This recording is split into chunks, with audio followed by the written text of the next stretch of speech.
Greetings and welcome to today's session. As I promised, we're going to be looking into the responsibility of freedom. In as much as it's Freedom Day, I want to jog your mind a little bit into the concept of freedom, what it really means to be free, and what responsibility you have as far as being free is concerned. You see, there are a lot of people who like transferring blame to a lot of people or to a lot of things. They like to make their failure or the things that don't go right in their lives look like it's a mystery. But is it a mystery? Are things happening by chance or things actually orchestrated by people, either consciously or unconsciously? What I want us to look into first, in as much as I'm a minister of God, we're going to look into the Bible. So you look into John chapter 8 and verse 36. Jesus expressly said, "If the Son therefore shall make you free," he said, "you shall be free indeed." I'll say that again. Jesus said that in John 8:36. He says, "If the Son therefore shall make you free," he says, "you shall be free indeed." I could thereby conclude to say that all Christians everywhere, particularly, are free. Or I could even say that the world at large, in as much as the work of Jesus was for the world at large, not for a particular Christian, as it were, because when Jesus lived, there was no Christian as such. There were only Christians after he died and resurrected, and people began to believe in him. So when he said, "If the Son therefore shall make you free," he was talking about the whole world. More like the whole world is free. But we still have a lot of people just about everywhere transferring blame to God, saying that if God is around, if God is alive, why is this like that? It seems like they believe God is responsible for the mess in their lives. To begin with, you are free in life already. You don't need any man anywhere to make you free anymore. But what really happens is you need to understand the responsibility that comes with freedom. Because you see, until you are responsible, you can't be free, as it were. I'm going to make an example. The children of Israel, when they left Egypt, as it were, they were slaves in Egypt. They had slave masters over them. When God took them out of Egypt into the promised land, on the journey somewhere in the process, they began to complain about, to God, complaining about how that they felt, he wasn't feeding them well enough. So the Bible talks about how that they would say they missed the onions and the garlics that they had in slavery. I often came across people who talked about how good apartheid was. They say things like, at least in the time of apartheid, they had jobs. They were working. So it's more like they don't embrace the freedom or democracy that they have today. They would rather have a slave master over them.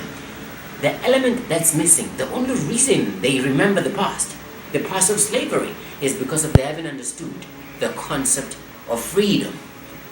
So what do you mean when you say the responsibility of freedom? What is this about? What was this concept about? In the book of Philippians chapter 2 and verses 12, Paul, writing to every Christian, he said to work out your own salvation with godly reverence. He said you need to work out your own salvation with godly reverence. So, more like what I said before, that Jesus said that if the Son therefore shall make you free, you shall be free indeed. In other words, Jesus has made men free from debt. Jesus has made men free from poverty. Jesus has made men free from sickness. Jesus has made men free from death. But why are man still dying? Why is man still poor? Why is man still sick? Why does man continually encounter all of the challenges he encounters? Is because he hasn't actually taken up the responsibility of freedom. So he is free. The responsibility implies you need now to make sure that you are free from poverty. You are free indeed, but you now need to make sure that you are free from poverty. How do you do that? You're not actually free until you're free in the mind.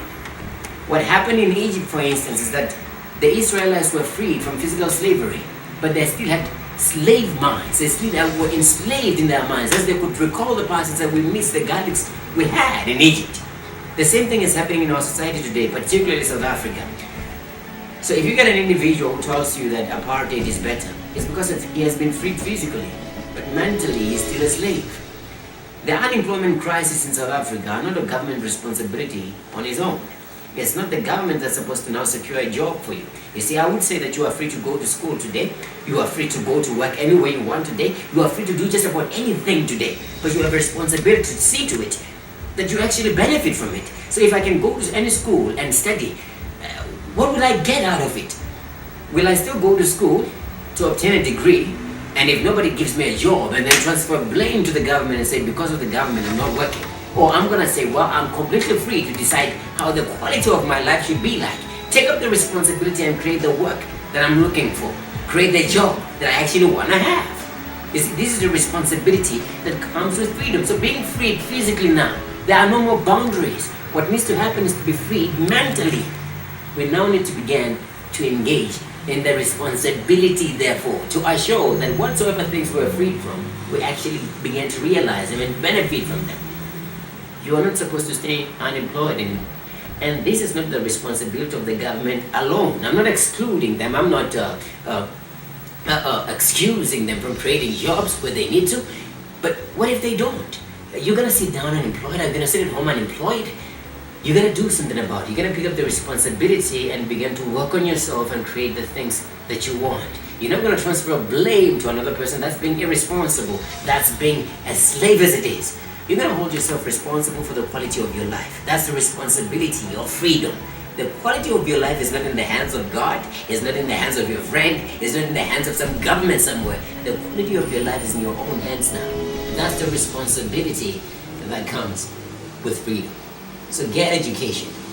That's the first thing. Get education. Free your mind. Free the way you think.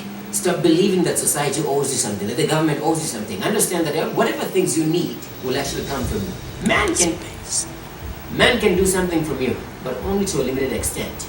So you need to do most of the things yourself. May God bless you.